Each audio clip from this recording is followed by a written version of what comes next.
Hi, I'm Jeff Benedict, president of Accomplished Quilting and the owner of the business. We have stores in southwest Michigan near St. Joseph and Benton Harbor, and another store in Nashville, Tennessee in the town of Goodlettsville. What I'm going to show you today is about how to make sure your bobbin case tension is properly set and that your bobbin case is properly serviceable to do a good job for you. The Innova bobbin case has a anti-backlash spring in it. It's important that we make sure the bobbin case is clean. You don't want lint trapped in there, so whenever you replace your bobbin, clean the lint out. You can even blow in it if lint is trapped underneath the spring, or use canned air.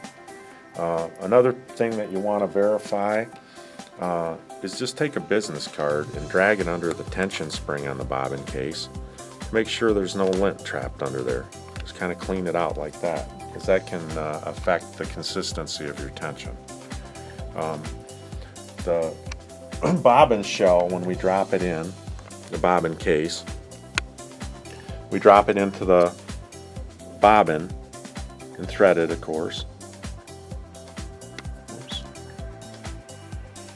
We want to make sure the shell of the bobbin is sticking up above the sides of the bobbin case on an Innova. And this one's a little low. We generally want it to be a little bit more like that. You don't want to be able to see the thread, but you do want to see the entire shell, because when this goes into the machine and is snapped in the machine, you want to be creating some drag on the bobbin so that it won't spin so fast that it backlashes.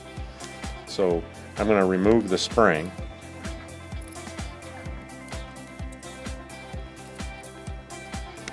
Take it out and make sure the lint's cleaned off it.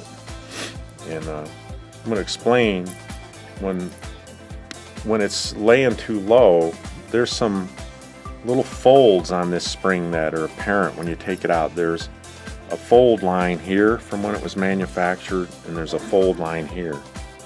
And what you can do is flex it at those fold points a little bit, the spring, and you can make it so the spring is up a little bit taller inside the bobbin case, so that it'll bring that bobbin up some. I'm going to take it right here and try to flex right on that point right there. I should have that sitting up a little higher for me. Now to put it back in, there's little ears or tabs that have to go in slots in the sides of the bobbin case. There's two that are close together and two that are further apart. The two that are further apart end up snapping in slots that are on either side of this catch that comes in to grab the bobbin when you pull the handle down. So that's how you know which side the two that are further apart go on. So you drop the spring back into the bobbin case, and I just kind of tease it around just a little bit till I get the ears on the two ears that are close together to get them to go into a proper slot. Then I look and make sure the two that are further apart line up with these spots out here that they're going to snap into, and then I just push it down and get it to snap into those spots. Sometimes you have to push on both sides of the spring then to get it to finally settle in right. Let's see, on this side it's still out, so I gotta just kind of work it a little bit till they're all snapped in where they need to be. When you get them in the right spot, they pop in there. There, and now you'll see that the tabs are no longer visible because they've popped into the side walls of the bobbin case. Likewise on this opposite side, they're well within the sidewalls of the bobbin case. There's no tab viewable there, and there's no tab viewable over here because they're in the slots that receive the tab. So now when I drop my bobbin case in, or bobbin into the bobbin case,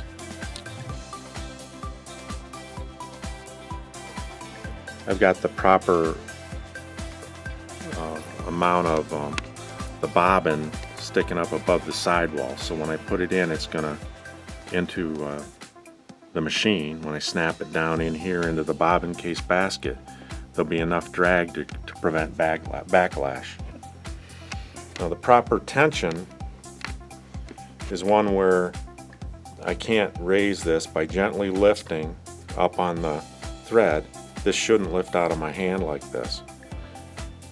To get the proper tension, you always want to start out where it does lift out of your hand, and then you start backing the large tension screw off 1 minute angle at a time. So think of that slot for the screw as a minute hand, and I'm going to turn it to the left, lefty-loosey,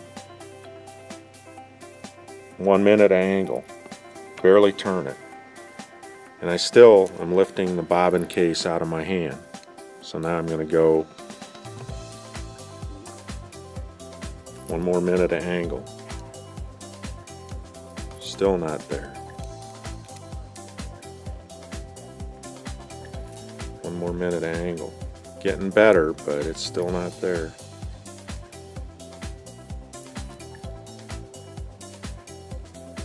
There's the correct tension.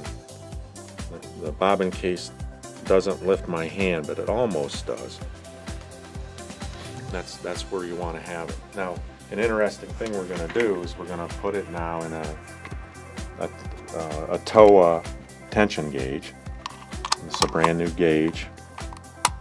Snap it in, and then we don't lay it flat like this because that puts the bobbin and bobbin case in a position they're not in your sewing machine. Your long arm quilting machine, they're in this position.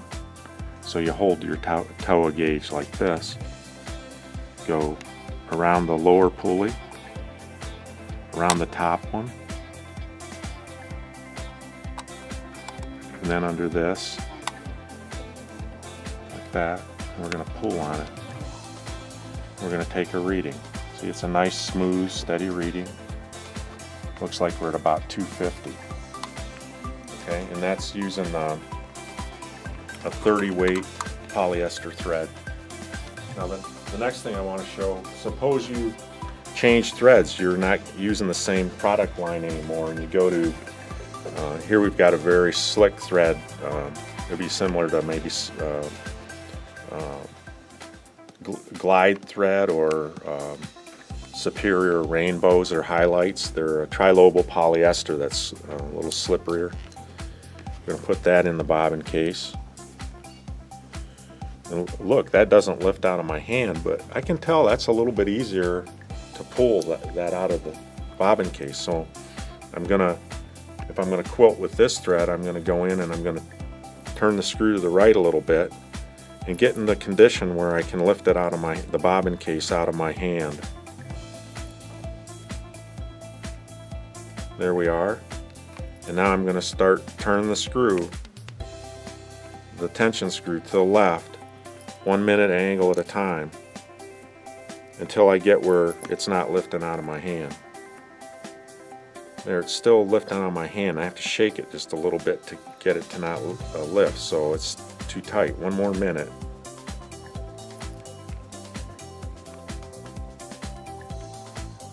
Still too tight. One thing that affects all this is the quality of how you wind your bobbins too. You know, you want to refer to our video on properly winding bobbins to make sure your bobbins are wound even. There, we're still a little bit too tight. It wants to dance and lift out of my hand. Still a little bit tight. Now, why do I always go to where it's lifting out of my hand and back down? That's because if you just go by, well, it doesn't lift out of my hand, that could be any level of looseness that it's doing that. There's a nice steady pull, and it's laying in my hand but not lifting out. So now we're going to put it in the TOA gauge.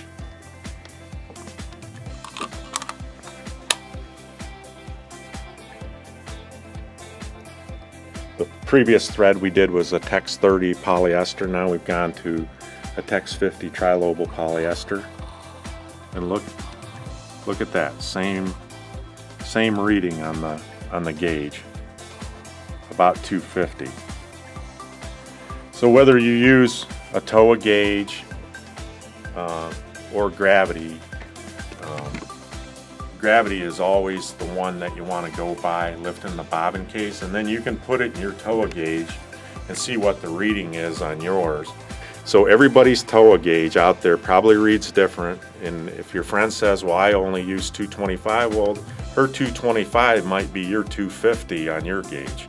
So you just need to use gravity, like I showed you, and adjust your bobbin case, and then find the reading on your TOA gauge that works for you. And if you'll notice, no matter which thread I use, when the TOA gauge or the bobbin case is adjusted properly, it yields the same reading in your TOA gauge. And that's my little lesson on bobbin tension.